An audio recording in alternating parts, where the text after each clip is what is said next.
Are you prepared for the hidden costs of the AI revolution? And what if the simple act of checking your calendar could open a door for an attacker? And how do you protect your organization from threats hiding in plain sight? In tools your team uses every single day.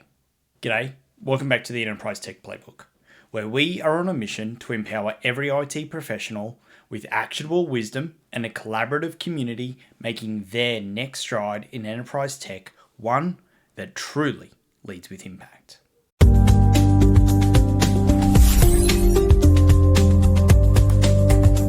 Welcome back to our weekly news wrap-up. This is IT Unpacked for pros, by pros, and everyone else. This is where we cut through the noise to bring you the enterprise tech stories that truly matter. We'll give you the context and the implications and have some questions over to you so that you can share what your own thoughts and opinions are, and most importantly, your expertise where you can give back to the community who are listening. We've got an action-packed one for you this week. We'll be diving into the surprising economics of GenAI FinOps, exploring why Epic Games' battle with Apple and Google in Australia courts is more than just for video games, and looking at how Westpac is embracing AIOps to get ahead of IT issues. Then, on the security front, a critical WinRAR Zero-Day vulnerability highlights a major blind spot. We'll discuss the XZ backdoor still lurking in Docker Hub, and finish with a chilling look at how AI assistants are creating an entirely new attack vector. First up, the story from the FinOps Foundation, titled GenAI FinOps, How Token Pricing Really Works. I actually really do enjoy FinOps. It's one of the topics that I genuinely geek out over. This one is really big for IT leaders, architects, and DevOps engineers, but also for the finance people as well. This is a critical heads up. We're all rushing to adopt Gen AI and reap the benefits from it. And I'm not saying don't do that. I think there is a lot of benefits coming out of Gen AI that we can all really leverage from. But as long as we're doing that in a safe manner. We've got a video coming out about that one shortly with one of my interviews that I've done with a cybersecurity professional. But the way you pay for it is completely different from traditional cloud services. It's not just about servers and storage anymore. It's about tokens. Basically, the fragments of work. This consumption-based model is leading a massive unexpected bills for some really early adopters. And if you don't get a handle on these tokenomics, you're flying blind into a potential budget disaster. So the big question here for all of us, with these new consumption-based AI models, how should enterprise architecture teams and the FinOps analysts change their approach to designing and approving these new AI-powered applications to keep costs under control? And if you are running in a decentralized model, what are some of those boundaries and the constraints or the governance that you can be putting over the top of this to actually be ensuring that these are cost effective? It's a fundamental shift. We're fairly used to predictable and in some cases fixed cost models coming out of our applications. But this is more of a utility bill type thing, particularly here in Queensland. During summer, our energy bill is really quite high, and in winter it's fairly low, and it always depends on the obvious temperature that we have here. And those costs can always explode. And it's the same here. It means when we're looking at this, the engineers and the architects, as we're going through and using these systems, now really need to be looking at this from a financial lens as well. Less powerful models for simple tasks just to manage the spend. Now, it also makes comparing providers across the different cloud platforms incredibly tricky, as they all count tokens differently. All right, on to our next news story. And it's a battle of the giants, and it's hitting the shores of Australia. As reported by the ABC News, The legal fight between Epic Games and both Apple and Google is now being heard in the Australian Federal Court. Now, why on earth does this matter? Don't dismiss this as just being about Fortnite. A ruling against Apple or Google could actually completely dismantle the walled garden, the App Store model we've all known for over a decade. For enterprises, this could be a game changer. Imagine distributing corporate apps without going through the App Store's strict reviews, or avoiding that 30% commission on in-app services. But it's really a double-edged sword, bringing up these massive security questions. And this leads to one of the core tensions for any CIO or CTO. If the App Store walls come down, what is the biggest opportunity or the biggest security threat for an enterprise managing a large fleet of corporate devices?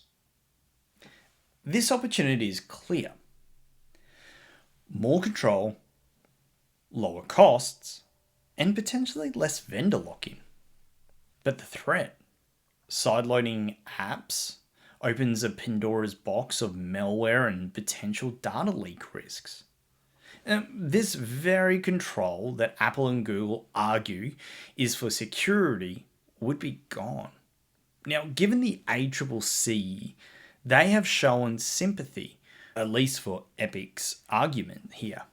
And this one we really need to be watching. Now, onto our third news story, Westpac, and they are pushing forward with their AIOps.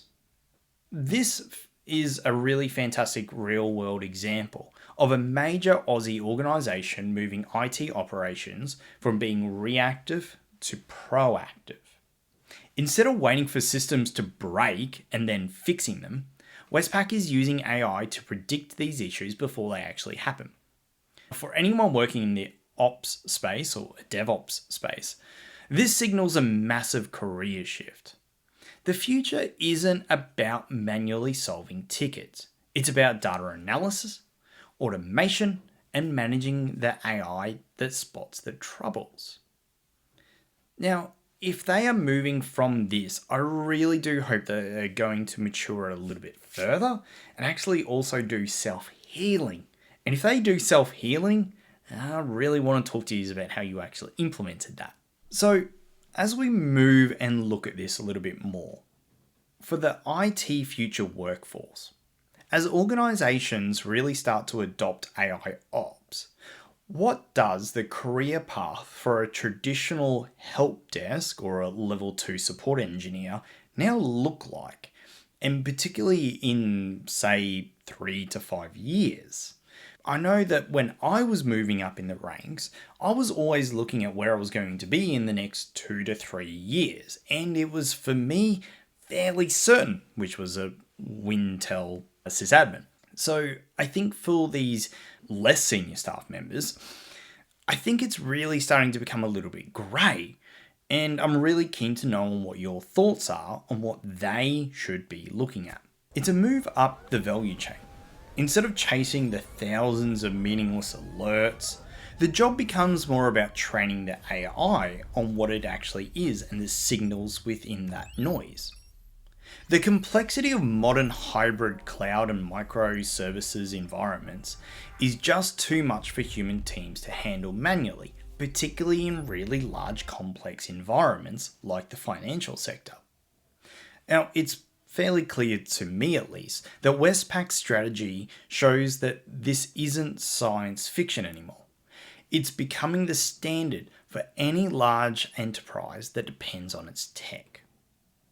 Now, moving on to WinRAR Zero-Day. First of all, if you want a deep dive into this, please go and check out the absolutely awesome guys, Patrick Gray and Adam Boileau, who covered this in their segment of Risky Biz this week. I will link it up above for you to go and check that out.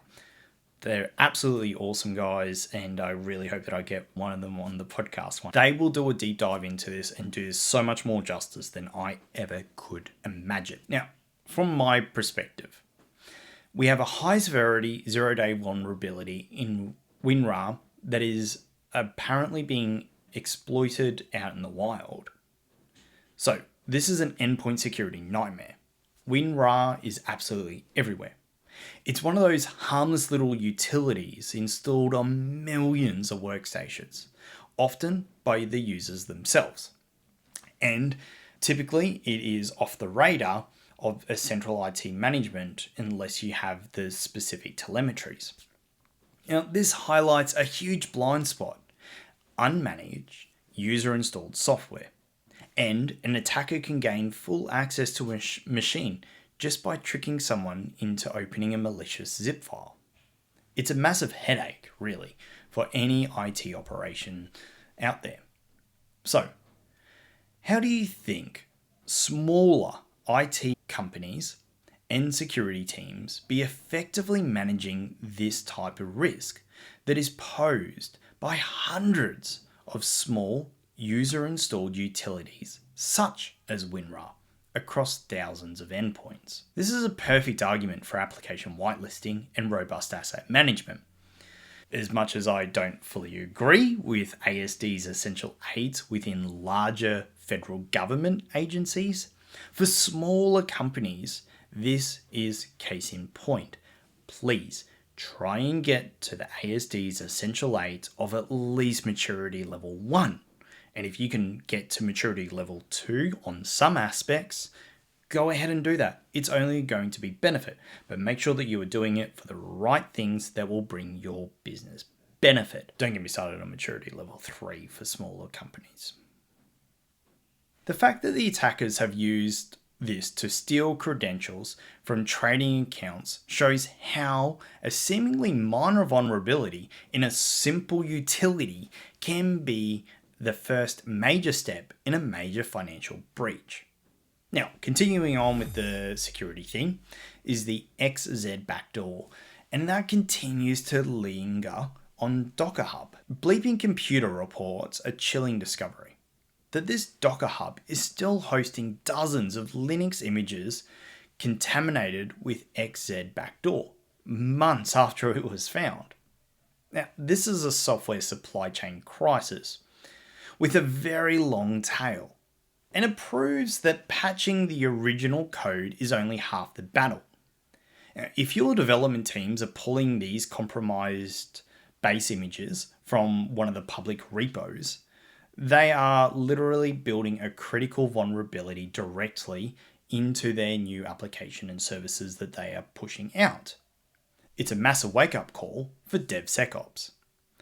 So, the urgent question for every development manager and release manager out there: what is the one process or tool that an enterprise absolutely must be implementing to prevent their developers from accidentally using a compromised base image from a public repo like Docker Hub? Now, I know there's many that come to my mind. What are your thoughts? The answer has to involve a combination of tools. You need automated container image scanning in your CI/CD pipeline, and you need to be mandating that the use of a software bill of materials, and frankly, you should be using a trusted private registry, not just pulling random images from a public hub. The XZ attack was sophisticated, right? Let's get that out there. And the fact that its remnants are still out there shows just how deep the rot can go in a software supply chain. Now, one of the things that I'm really happy about is in the latest ISM, they have actually said about a software bill of materials.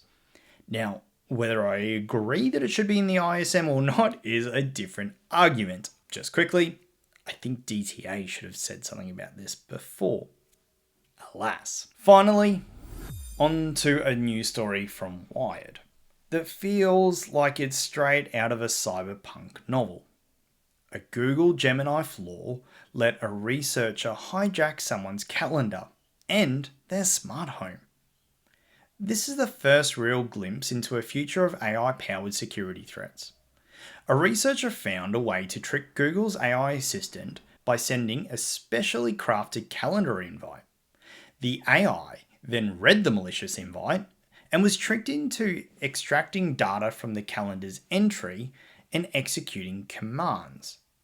Now, apply that to an enterprise setting with, say, Microsoft Copilot. Imagine an attacker sending a poisoned email that tricks the AI into exporting a Salesforce contact list. This bypasses all of your traditional network security. And it opens up really a new can of worms for threat modeling. Now, again, I am not in CyberOps, and I haven't ever been. So take what I'm saying here with a grain of salt. From my perspective though, as we start to integrate these AI assistants deeper and deeper into our enterprise applications, and they are being now baked in by default. Thanks, marketing. How do we need to evolve our security strategies to account for these new prompt injection attacks? From my research, this is called indirect prompt injection. If that is wrong, let me know. As I said, I'm not the expert on this.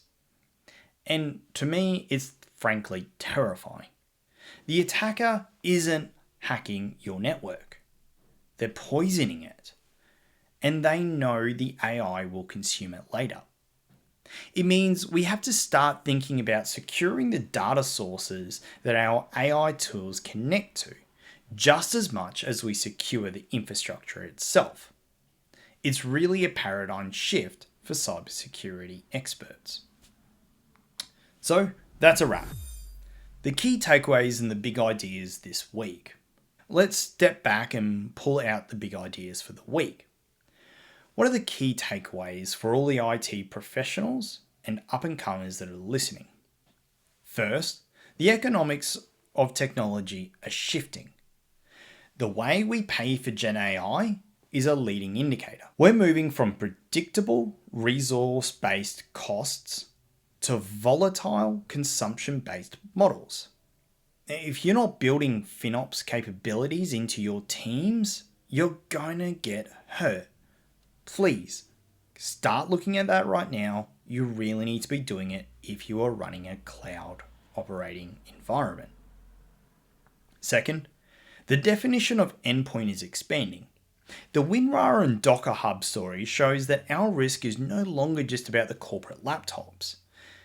It's in the utilities our users install and the open source images our developers use.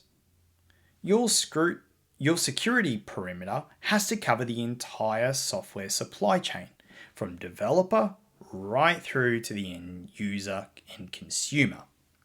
Third, the attack surface is becoming more abstract.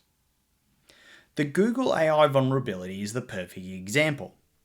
We're moving beyond protecting your networks and servers to protecting processes and data flows. The new question is, how can our tools be tricked?